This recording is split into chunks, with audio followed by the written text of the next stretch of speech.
Nigel Farage has just launched a campaign that is either a genuine attempt to help Britain's forgotten veterans or the most cynically brilliant piece of political theatre we have seen in months, possibly both.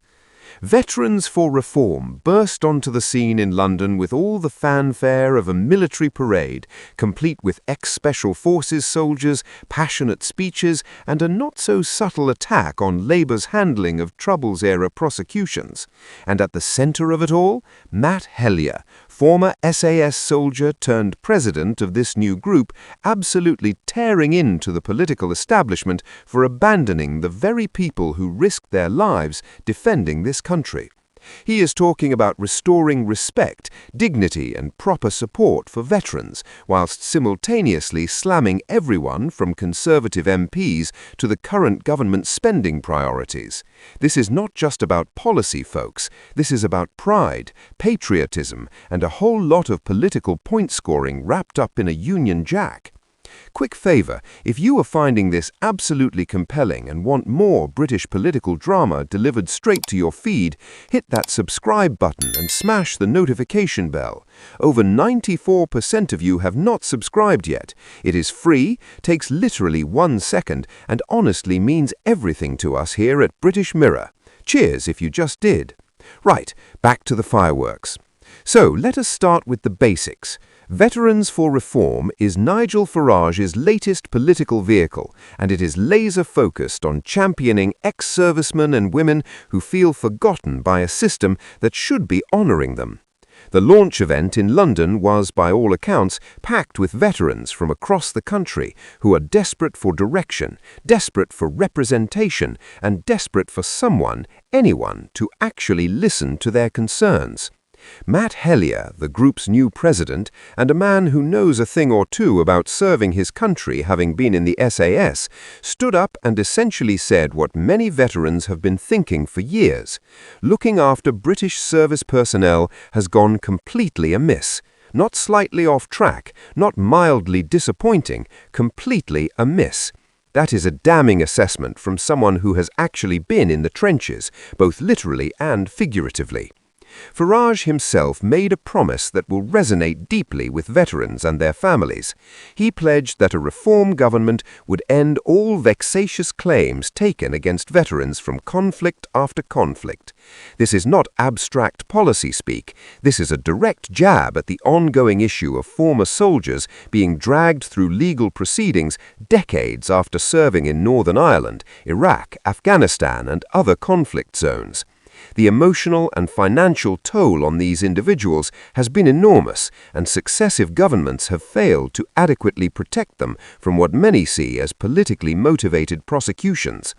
Farage is positioning Reform as the party that will finally draw a line under this mess and say enough is enough. Whether you trust him to actually deliver on that promise is another matter entirely, but the sentiment is undeniably powerful.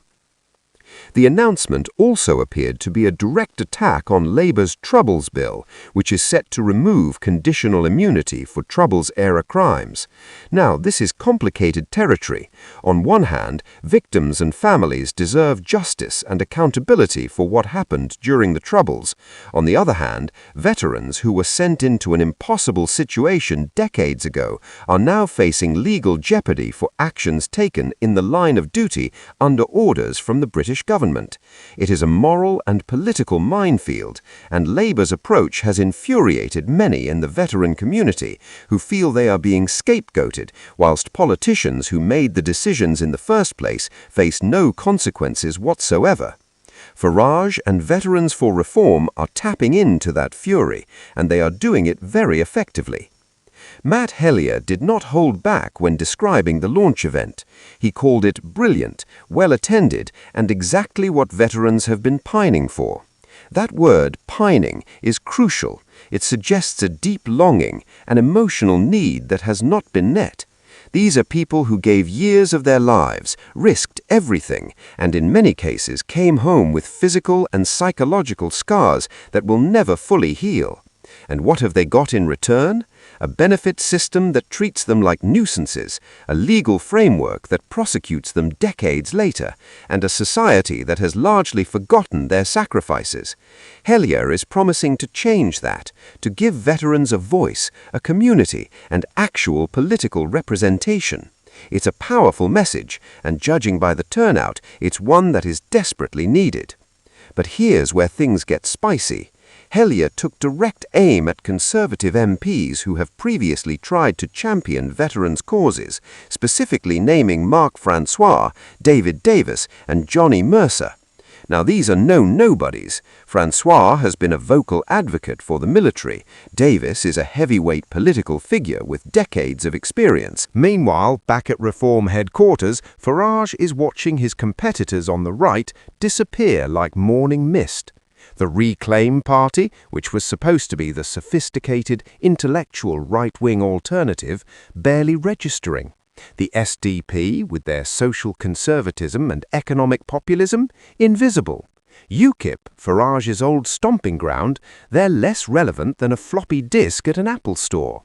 And it's all because these smaller parties looked at what happened to Reform in that by-election and realized they didn't have the resources, the name recognition, or the sheer bloody-mindedness to withstand that level of coordinated opposition. Farage does. Say what you will about the man, and trust me, there's plenty to say, but he's got the political equivalent of Nokia brick phone durability. You can throw him at a wall repeatedly, and he just keeps working. This consolidation on the right is creating a fascinating dynamic heading into the next general election. The Conservative Party, already struggling to define itself post-Boris, post-Truss, and post any coherent ideology, now faces a unified right-wing challenge rather than a fragmented one. Before, they could dismiss Reform and the other parties as fringe irritants splitting the right-wing vote. Now, Reform is the right-wing vote for a growing number of people. And whilst the stop Reform tactics might work in individual by-elections where everyone can coordinate, in a general election with 660 constituencies voting simultaneously, that coordination becomes exponentially harder. But here's the really spicy bit that nobody's talking about. What happens when voters catch on to the stop Reform game? What happens when working-class Labour voters in northern constituencies realise their party is essentially in an unspoken alliance with the Tories to keep Reform out? What happens when traditional Conservative voters see their party accepting Labour tactical votes in some seats whilst competing against them in others? The cognitive dissonance alone could power a small city. And in that confusion, in that moment when voters realize the traditional tribal allegiances don't apply anymore, that's when Farage's argument about the political establishment being one big club that you're not in starts landing with devastating effectiveness. The establishment parties are basically playing a very dangerous game. They're betting that they can keep Reform contained through tactical coordination whilst maintaining their own distinct identities and appeal. It's like trying to be enemies in public whilst secretly working together, except eventually someone's going to notice you're both targeting the same person and ask some awkward questions. And when those questions start getting asked loudly enough, the whole house of cards could collapse in spectacular fashion. Looking at the bigger picture, what we're witnessing is potentially a realignment of British politics that historians will write about for decades. Farage, through a combination of persistence, luck, and his opponent's mistakes, has managed to consolidate the populist right under one banner, just as the establishment reveals its hand in trying to stop him. It's the political equivalent of simultaneously winning and losing, except the loss might actually be setting up a bigger win down the road. The by-election defeat stung, sure, but it eliminated his competition and exposed the system that's arrayed against him. Not a bad trade-off if you're playing the long game.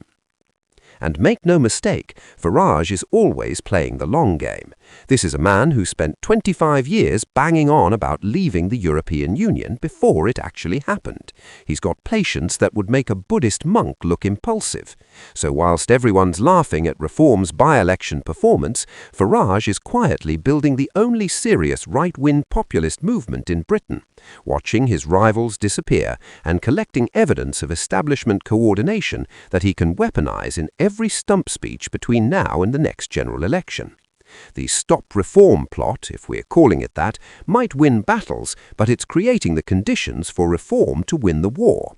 Every tactical vote against them, every coordinated message, every instance of Labour and Tory supporters holding their noses and backing each other just to keep Farage out, it all feeds into a narrative of establishment desperation that makes reform look more dangerous, more necessary, like the only real option for change. It's political judo at its finest. So, there you have it. Nigel Farage lost a by-election but won the right. His party got thrashed, but his position strengthened. The establishment coordinated to stop him, but probably made him more powerful. British politics, ladies and gentlemen, where nothing makes sense until suddenly it all makes perfect sense, and by then it's too late to do anything about it.